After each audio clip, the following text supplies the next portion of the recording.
You're listening to Evergreen Media Network. I am Cindy Schwartz, and this is the Patient Partners Show. Jeannie Roller and I talk about healthcare issues that we have come in contact with, that we've had happen to us, which is why we started this podcast, Jeannie, you and I, a couple of years ago, because we had things happen to us that we just could not believe was going on in the medical industry. And so we wanted to try to stop it for it happening to anyone else. And today we have another... oh my goodness, another case of an RN in this is a Colorado hospital, Jeannie, that has 4 terabytes, and you told me that's at least 700,000 cell phone photos of naked women and the things that he did with the naked women while he drugged them, while they were drugged in the hospital setting, in a hospital room, sexually, did all kinds of sexual, maniacal interactions with these female patients that he drugged. And it goes on and on with him and the videos that he has. He deleted, 168, if I'm saying it right, 168 files of photos that he kept. This is all on his personal cell phone that he brought to his job with him, so we've talked about that. How many times? There was one sentence in the article that said he was sucking on some women's breasts. Other things I don't even want to mention on the air, that it's so disgusting and so disturbing, in a hospital that, we have to go into as a patient and we have to trust. And so I want you to expound on that, but I want to also add, personally, I was talking with someone today. It's a male person. He's graduating from an LPN course locally here in Florida. And he expressly told me that I asked him if he worked with male and female patients, and he said, yes, he does. A lot of his training was in the geriatric field. And he said 90% of the female patients do not want him in the room doing anything for an intimate procedure. There is about 10% of the female patients that he gets that will allow him to do it, and that includes pericare, and it also includes diaper changes and things like that. He said to me that the 90% of the women that do not want him giving them intimate care, he said, I do not want to be in the room, therefore I want to leave immediately. I do not want to put myself in any situation that can compromise me, because being in the healthcare industry now in 2024, he said there are so many creeps, these are his words, so much garbage that's going on that they know about, so many people that are just not in it for the right business, that every day he goes into his job, he has to CYA, cover his back, of where he will have a witness in the room with him if he's in with a procedure with a female patient, an intimate procedure, especially because there's so many bad guys in the industry now. Quote. That's his quote. And I was shocked that he said that. I don't want to hear it. And now we have all these good people. You can't get anybody in the healthcare industry. And a lot of times, too, the same as teachers are hard-pressed to find those anymore, because look at what they have to put up with now when they're trying to do a good job. So I just want to throw that out there. And, Jeannie, I want you to talk about this person, this male RN that was just sexually abusing female patients willy-nilly in a hospital in Colorado, and unbelievable. Well, before we go on about that, Cindy, I want to go back to something you said about this male RN or LPN saying that he needed to have a witness in the room with him when he did these intimate procedures. He wanted one, wanted one. That brings to mind that if there is someone that is able to stand around, and I'm assuming this other person is going to be female, if it's a female person that he's taking care of, patient, then why isn't the male assigned to male patients and a female assigned to female patients? Well, because he explained it that there are so many more female patients, and he can work in that industry if he wants to. But who is this person that he would bring into the room as a witness? He didn't say if it was male or female. Yeah, it would be either one. It would be either one. It would be either one. Are they?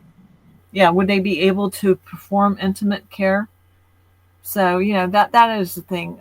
Because these nursing homes especially know that they have a certain number of male patients, a certain number of female patients, they need to make sure that they attract the right gender to take care of their clientele. But anyhow, this guy that we're talking about in Colorado, he had been an RN for a number of years. We've heard the term serial killer. Well, this guy is a serial sexual predator, according to what this article said. I mean, to have 700,000 cell phone worth of cell phone photos, or I think it was 65,000 hours of cell phone video of women on his phone, where he actually did penetrate some of these women. He just, I mean, he was just more than a touch. He actually went for the whole thing at times.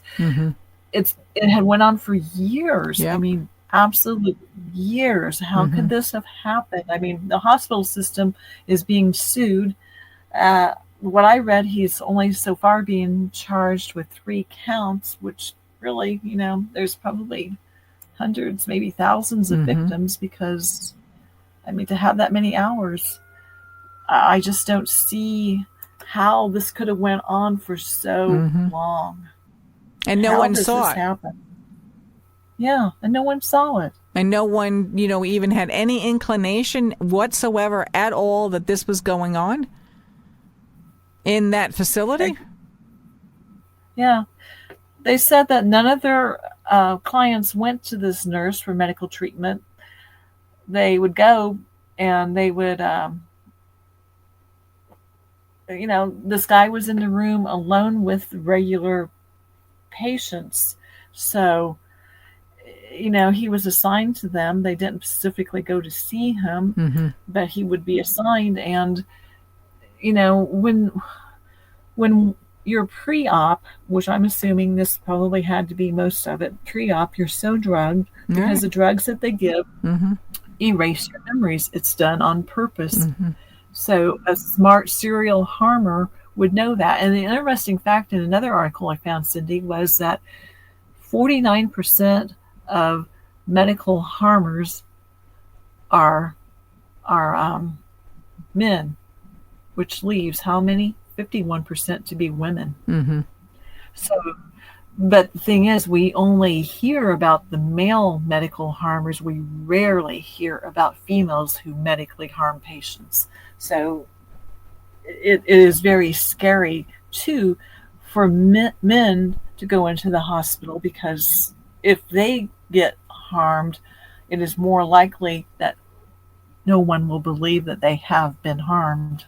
And I mean, look at this guy. He harmed these women for years and years and years. And so you can imagine all the harm that is going on in hospitals. Well, that's why it's an easy place to go undetected. Right. That's why I was so shocked that this LPN actually came out. I mean, the only question I asked him was if he worked with both male and female patients in the settings that he's been in. And he said absolutely yes. And he's the one that offered all the information. And I was like, this is crazy that now your people, the regular healthcare workers are coming out and saying, this is what we have to work with. We know that this stuff is going on. And so why isn't anyone, in my instance, three nurses came forward, both male and female nurses, and told me, we know this is going on and we cannot get anything done about it. That's what they told me. Yeah. That's what they told me. Yeah. So and that was how many years ago now, and it's still going on and it's getting worse. I mean, this is just incredible. How many cases, how many people have to be harmed? Right. And the other thing, Cindy, we've talked about this before, are the personal cell phones. Yeah. I don't believe that personal cell phones of any medical person's staff should be allowed in a patient care area. That is just asking for stuff like this to happen, because you cannot control their personal cell phones. No, I totally agree with you. I totally agree, Jeannie. Yeah, I do. So just more disturbing news. I mean, what do you do about this? How do we trust it? How do we go back to, normalcy? I don't think we do. I think we go forward, and somehow, some way, I don't know, legislature, something has to be involved with this, because this is hundreds of people.